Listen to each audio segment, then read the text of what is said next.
کئی لوگ یہ سوال کرتے ہیں جی کہ از اللہ پلیزڈ ود می، کیسے مجھے پتہ لے گا اللہ میرے سے پلیزڈ ہے، اور وہ لوگ بڑی مشکلات سے گزر رہے ہوتے ہیں. تو آئی تھنک یہ جو آپ نے بات کی نا کہ صلوات کی جو تفسیر بیان ہوئی ہے وہ یہ ہے کہ گائیڈنس اور توفیق، یہ دو چیزیں. تو آئی تھنک کہ اگر مشکلات کے باوجود الحمدللہ آپ نیک اعمال کر رہے ہیں اور نیکی میں بڑھ رہے ہیں تو اٹس اے بگ سائن کہ اللہ سبحانہ و تعالیٰ از پلیز ود یو. سو ذیشان نے جو آیت شیئر کی اس سے پچھلی ہی آیا ہے جو میں بہت زیادہ انٹرنلائز بھی کرنے کی کوشش کرتا ہوں، اور in every phase of life الحمدللہ دس ہیز ہیلپ می. وہ ہے ورس 152، فَاذْكُرُونِی اذْکُرْکُم وَاشْکُرُوا لِی وَلا تَکْفُرُونَ، کہ مجھے یاد رکھو میں تمہیں یاد رکھوں اور دیکھو میری ناشکری نہ کرو. Never be and thank me, میرا شکر کرو اور میری شکری جو ہے وہ ناشکری نہ کرو. اس میں سب سے پہلا اسپیکٹ ہے ریممبرنگ اللہ سبحانہ و تعالیٰ کا، اور اس پہ ماشاءاللہ اتنی خوبصورت احادیث ہے، میں دو کوٹ کرنا چاہوں گا آپ لوگوں کے سامنے. ایک ابو ہریرہ رضی اللہ عنہ سے مروی کہ رسول اللہ صلی اللہ علیہ وسلم نے فرمائے، صحیح بخاری کی حدیث ہے کہ Allah says I am just as my slave thinks I am. ایک تو یہ حدیث اگر ہم انٹرنلائز کر لینا تو اللہ کا لو بھی بلڈ ہوگا کہ دیکھیں دس از اللہ سبحانہ و تعالیٰ، کہ جو ہمیں آفر کر رہا ہے کہ تم مجھے تھوڑا سا بھی یاد کرو گے، دیکھو میں تمہیں اس سے ایکسپونینشیل لیول پہ یاد رکھوں گا. اور اس پہ علماء کہتے ہیں نا کہ اگر آپ نے اللہ سبحانہ و تعالیٰ سے کوئی بات منوانی ہے ان ڈیفیکلٹ ٹائمز تو آپ فراوانی میں بہت یاد رکھیں اللہ، آپ فراوانی میں بہت اللہ تعالیٰ سے دعا کریں. دوسری بڑی زبردست حدیث یہاں پہ کہ ابو ہریرہ سے ہی مروی ہے کہ نبی اکرم صلی اللہ علیہ وسلم نے فرمایا کہ when Allah loves a servant he calls Jibril and he says verily I love this person so you should love him. جبرائیل ان سے محبت کرتے ہیں، پھر وہ اعلان باقی آسمانوں پہ ہوتا ہے، تو so on and so forth. یعنی آپ دیکھیں کہ سب سے جو ہولی کریچرز ہیں، یعنی اینجلس کو ہم بڑا وہ ہولی کریچر ظاہر ہے ایک تصور ہے، وہ اگر انسان کے لیے دعا کر رہے ہیں اور وہ محبت کر رہے ہیں انسان سے، تو آئی تھنک کہ اس انسان کو بڑا اس پہ خوش ہونا چاہیے. اور دوسرا جو اسپیکٹ اس میں ہے اس آیت میں وہ شکر گزاری اور ناشکری کے حوالے سے، گریٹیٹیوڈ اینڈ انگریٹیٹیوڈ.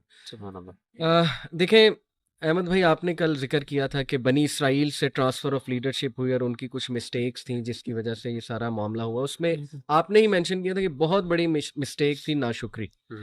یعنی ایک تو اللہ کی نعمتوں کی ناشکری کہ جی من و سلوہ ہمیں پسند نہیں، ہمیں تو یہ جو ہے وہ فوڈس چاہیے. پھر یہ کہ اللہ نے نبی بھیج دیا، آزادی دے دی آپ کو فرعون سے، اس کے بعد اللہ نے شریعت بھیج دی، ہر چیز تو آپ کو بھیج دی، لیکن یہ کہ ناشکری. تو آئی تھنک کہ ناشکری از اے کرائم، اور دس از سو ان نیچرل بیکاز ہم سب کو یہ پتہ ہے کہ اللہ سبحانہ و تعالیٰ ہم سے کتنی محبت کرتا ہے، آ کے سب کو پتہ ہے، اور کہاں کہاں وہ ہمیں بچا رہا ہوتا ہے، کس طرح سے وہ ہمارے افیئرز مینیج کر رہا ہوتا ہے. یہ تو کبھی ہم سوچنے بیٹھ جائیں تو آئی تھنک کہ ہمیں رونا آ جائے. میں آڈینس کو بھی کہوں گا کہ گریٹیٹیوڈ جرنل یہ ایک بڑی زبردست عادت ہے، بلکہ اس میں ریسرچز موجود ہیں کہ جو لوگ گریٹیٹیوڈ جرنل فیل کرتے ہیں، بناتے ہیں، یعنی 5 things for which you are grateful, تو وہ زیادہ خوش ہیں سائنٹیفکلی اسپیکنگ. ان میں آپٹیمزم ہے، ان میں ڈٹرمینیشن ہے، ان میں جو ہے ول پاور زیادہ ہوتی ہے، and so on and so forth. Coffee researches جو ہیں وہ آپ کو انشاءاللہ مل جائیں گی، بلکہ اس کے فزیولوجیکل افیکٹس بھی ہیں اکارڈنگ ٹو سائنس. شکر گزاری کے الفا ویوز جو ہے وہ اسٹڈی کی گئی، ہارٹ بیٹ کا تعلق جو ہے وہ برین کی کچھ ویوز کے ساتھ دیکھا گیا، تو بڑا ردم ایک نظر آیا.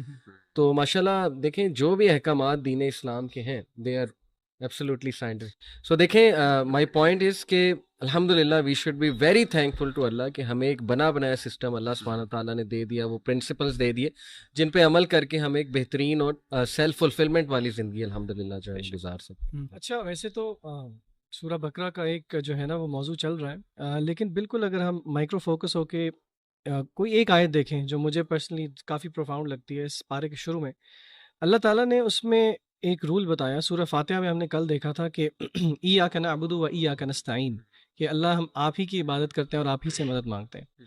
تو استعانت میں اللہ تعالیٰ نے ایک ہمیں یہاں پہ ایک اصول بتا دیا، ایک آپ سمجھیں طریقہ بتا دیا کہ ہم اپنی پرسنل لائف میں استعانت کیسے لے سکتے ہیں. اللہ تعالیٰ فرماتے ہیں یا ایھا الذین آمنوا استعینوا بالصبر والصلاۃ، کہ اے اہل ایمان جنہوں نے ایمان کا دعویٰ کیا وہ اللہ سے مدد طلب کریں 2 چیزوں سے، صبر سے اور صلاح سے. تو یہ 2 جو چیزیں ہیں صبر اور صلاح بہت بڑے ٹاپکس ہیں، لیکن میرے خیال سے ان کو اگر ہم سمجھیں اور ان کو انٹرنلائز کریں تو استعانت جو ہے وہ ایک اچھے طریقے سے لی جا سکتی ہے. تو صبر کیا ہے؟ عام طور پہ آپ کو پتہ ہے ہمارے ہاں اردو میں صبر کو سمجھا جاتا ہے کسی مصیبت پہ صرف صبر کرنا، لیکن اگر ہم دین کی روح سے دیکھیں تو صبر کو اسکالرز نے جو ہے وہ 3 ٹیئرز میں ایکسپلین کیا ہے، یا 3 اس کی جو ہیں اس کے اینگلز ہیں دیکھنے کے.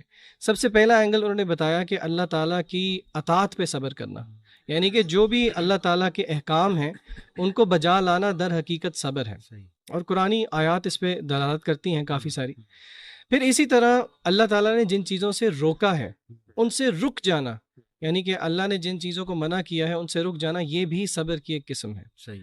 اور پھر اسی طرح مصیبت اگر کوئی آتی ہے، اور یقیناً ہر مصیبت اللہ تعالیٰ کی طرف سے ہی ہے، اس پر بھی صبر کرنا، صبر علی مصیبہ، یہ تینوں ڈائمینشنز ہیں صبر کی. اور اگر ہم قرآن مجید کی روح سے ہی دیکھیں کہ صبر یہ دل کی ایک ایسی عبادت ہے جس کا ریوارڈ جو ہے وہ رمضان سے بہت ملتا جلتا ہے. رمضان کا کیا ریوارڈ ہے؟ حدیث قدسی میں کیا آیا ہے کہ الصوم لی وانا اجزی بہ، جس کی محدثین نے شرح کیا کی ہے کہ اس کا مطلب ہے ان لمیٹڈ ریوارڈ. تو اگر آپ صبر کا کنیکشن رمضان کے ساتھ دیکھیں تو وہ بہت گہرا ہے، کیونکہ رمضان بھی صبر کا ہی نام ہے، اور صبر کے ریوارڈ کو ہی اللہ تعالیٰ نے قرآن مجید میں سورہ زمر میں کہا انما یوفی الصابرون اجرهم بغیر حساب، کہ جو صبر کرنے والے ہیں ان کا جو اجر ہے وہ بھی بغیر حساب کے ہے. تو یہ بڑے کی پرنسپلز ہیں صبر. اور اسی طرح نماز تو خود ایک بہت بڑا موضوع ہے، لیکن صبر اور صلاح کو اگر ہم پکڑ لیں تو انشاءاللہ یہ از اے مینیفیسٹیشن آف استعانت. اچھا، اس میں نا شان بھائی جیسے آپ صبر کی بات کر رہے تھے تو ایک بہت امپورٹنٹ پوائنٹ ہے وہ یہ سمجھنے والا کہ جو ریوارڈ ہے نا وہ مشکل کے آنے کی وجہ سے نہیں ہے. یعنی کسی بندے کو صرف اس لیے ریوارڈ نہیں ملتا کہ اس پر مشکل آئی ہے، بلکہ ریوارڈ ہے پیشنس کی بنیاد پر. تو پہلی بات تو یہ ہے کہ صرف ایک ہمارے ہاں بڑا مشکل، یہ ہمارے ہاں بڑی یہ عام سی بات ہے کہ جی مسلمان پہ مومن پہ اگر ایک کانٹا بھی چبھے تو اس کو اس کا ریوارڈ ملتا ہے. ریوارڈ تب ملتا ہے جب وہ صبر کرتا ہے، شرط یہ ہے، کنڈیشن یہ معلق ہے حکم اس کے ساتھ. دوسری چیز جو امپورٹنٹ ہے میں سمجھتا ہوں وہ یہ خاص طور پہ صبر کے حوالے سے کہ اللہ تعالیٰ نے یہ جو صبر کی جو لوگ اہل صبر ہے ان کی جو خاص بات بتائی ہے وہ یہ ہے اولئک علیہم صلوات من ربہم ورحمہ. یہ بہت بڑی بات ہے، یہ مطلب یہ آیت اللہ کی کمپیشن اور اللہ کی محبت بیان کر رہی ہے. صلوات جو ہے اٹس اے پلورل، اور صلوات علماء کہتے ہیں من ربہم، ان کے رب کی طرف سے. یعنی یہاں پہ اللہ نے اپنا خاص طور پہ ذکر کیا، اور اہل بلاغہ اور علماء جو لغت ہیں وہ یہ کہتے ہیں کہ یہاں پہ اللہ کا لطف، اللہ کی نرمی اور اللہ کی محبت جو ہے وہ واضح ہو رہی ہے. صلوات جو ہے، صلات کی جمع صلوات جو ہے بیسیکلی اللہ کی رحمت عام طور پہ ترجمہ کیا جاتا ہے. اس سے مراد درود نہیں ہے، عام طور پہ ہم یہ بھی سمجھتے ہیں کہ اللہ یعنی صلات کا مطلب درود ہے. اللہ تعالیٰ نے کس کو درود پڑھنا ہے، سیدھی سی بات.